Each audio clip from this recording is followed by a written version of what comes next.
I was awoken quite early this morning, about 2:30, by some vicious lightning. I've just been working on the YouTube while I've been waiting for the sun to come up, enough to try to shoot some water droplets, maybe some macro. I have to go see if we actually have that on the leaves.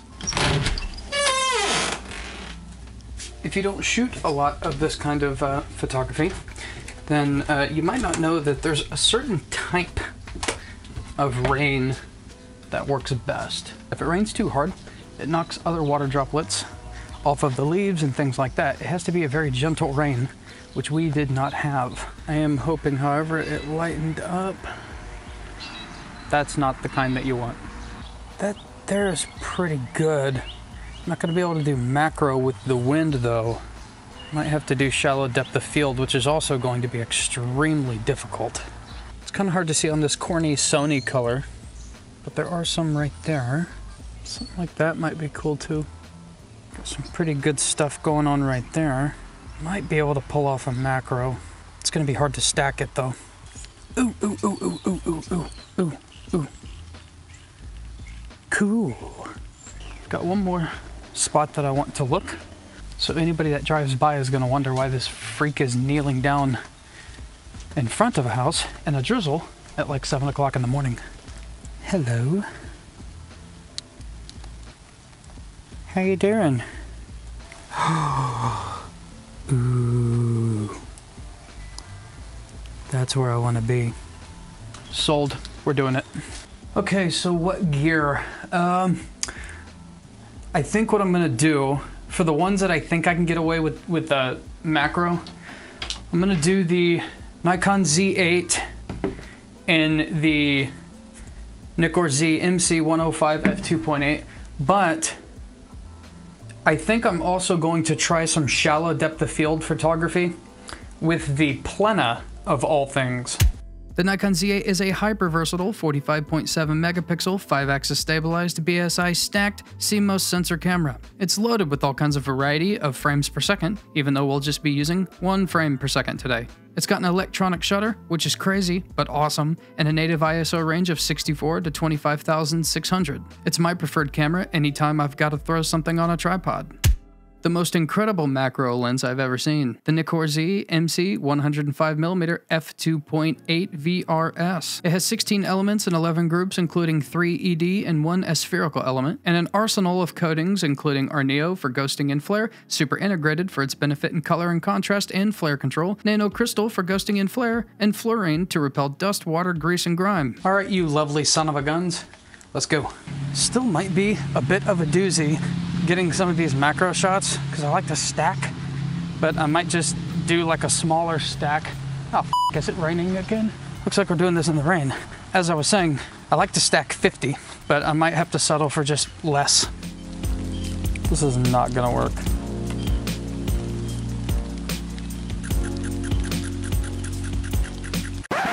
Luminar Neo crashes when trying to focus stack now every single time. But what about Photoshop? Well, it's being a pain too, so we're just doing the best of the 15. I have to get this crappy Sony Handycam out of the rain because I don't actually think it can survive in the rain. Okay, so in case you're curious, there's no way you're gonna be able to see this. Maybe you can hear it. This is actually the kind of rain you want to do this kind of stuff. But since it is kind of ahead of a storm that's rolling in, we're getting too much wind really for focus stacking, and it's not quite bright enough to make up for that with like a stop-down aperture. So I'm gonna switch to some shallow depth of field stuff.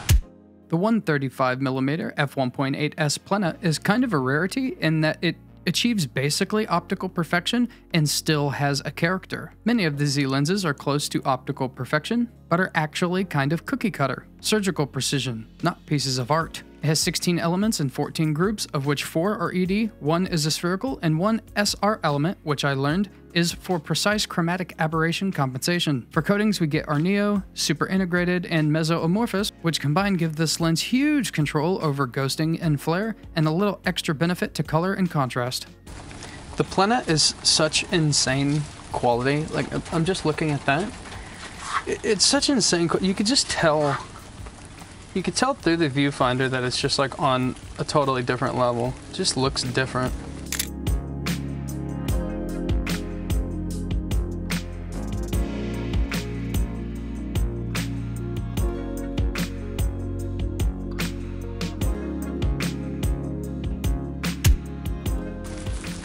It's just let me do whatever. I mean, these things are disgusting, but I'm at such a low aperture for this. Get his wing.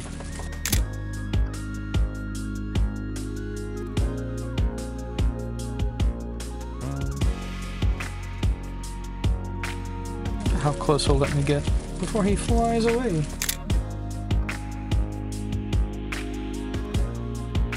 I'm trying to sleep, do you mind? This dude is drunk. I'm touching the screen. Look, he doesn't give a shit. Oh well, that was fun.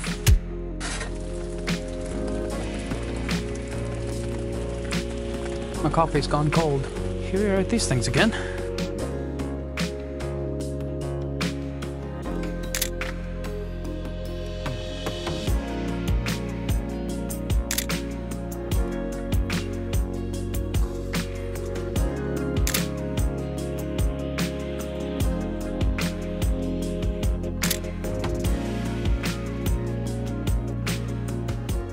All right, so something I didn't really think about was the focus distance.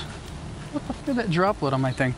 The focus distance of the Plena, something like, it's almost 3 foot. With portraits, it gives you a beautiful, beautiful depth of field, but not really the depth of field for shallow depth of field photography, as I've defined it for my style. So I'm gonna try actually the 85 f1.2.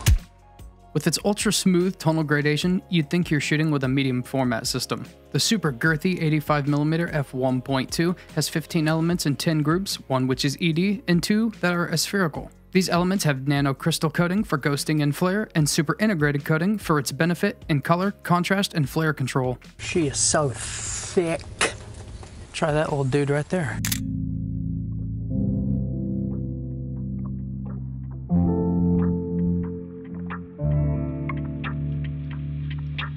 So the 85-1.2 is beautiful, but again, it's not close enough focusing to get the really shallow depth of field as I define it. And so when all else fails, the original Nikon Z f1.2 lens, the 50mm, with a minimum focus distance of 0.45 meters or 1.48 feet, it makes it kind of the perfect lens for doing this shallow depth of field photography that I love. It's got 17 elements in 15 groups, including 2 ED and 3 aspherical elements with nano crystal and Arneo coating for anti-reflection and super integrated coating for ghosting and flare, and the added benefit of contributing to great color and contrast. Which makes sense because this is the lens that I discovered for myself what I consider to be shallow depth of field photography.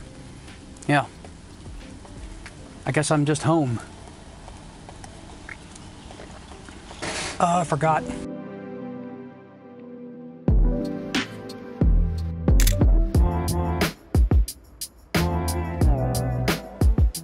Oh yeah, that's what I had in mind.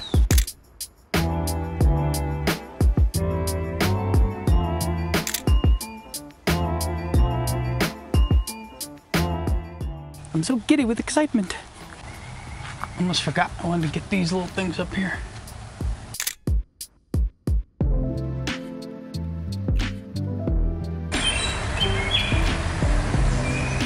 Got a damn fly.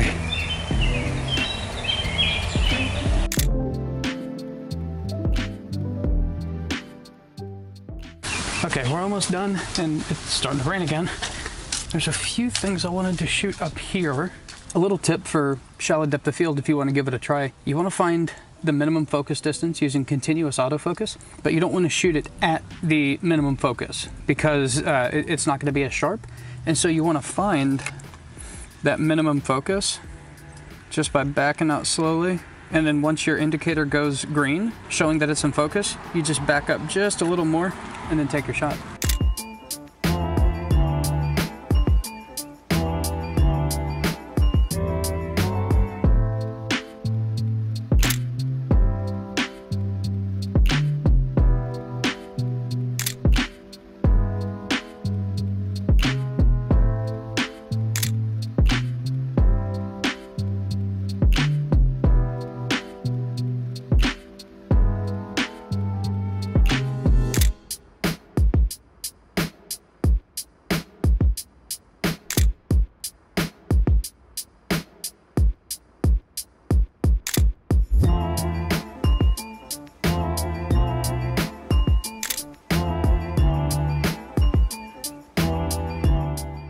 I was making another video the other day shooting these white flowers. Like, this is literally the next day. And I see some beautiful, it's gonna be hard to see white on white, but we'll get it right in camera.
I've been out here like at least an hour, dude. He's still chilling.